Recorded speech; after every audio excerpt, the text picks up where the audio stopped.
Hello.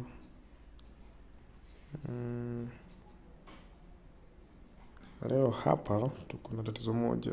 Tatizo lenyewe ni hili hapa. Ukija kwenye most of the contacts ukuta uko nazo, lakini hazionyeshi majina, na kila mara itabidi uje urefresh ili contacts zitokee. So ili kutatua hilo tatizo, unaweza kuwa unakuja kila mara una refresh, au ukafanya mara moja kwa ajili ya yote. So unakuja huko kwenye setting, unakuja unatafuta kwenye simu kama ndiko apps, ambapo unakuja kwenye permissions, unatafuta application. Kwa mfano hapa tutafuta WhatsApp, ambayo hii hapa.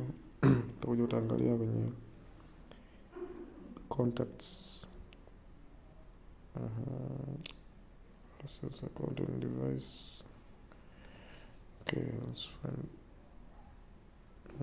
read contacts hapa, ambapo hapa tutaweka always allow.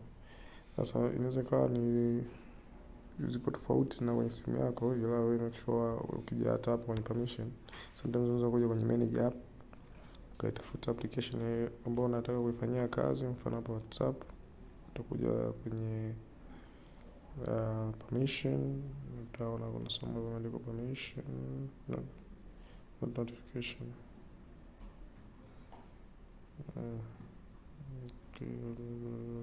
Permission hii hapa. Utakuja kwenye contacts, edit contacts hapa, keep allow, always allow. Okay, then baada ya hapo utakuja kwenye WhatsApp yako.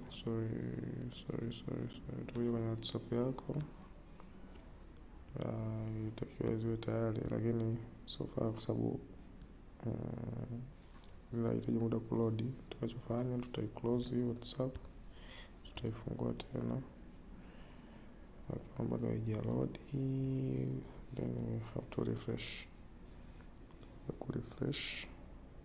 Let's play. Okay, let's wait for some time here. Mpaka hapo itakuwa tayari. Kwa tayari mpaka hapo kila kitu kiko sawa. Thank you. See you on the next one.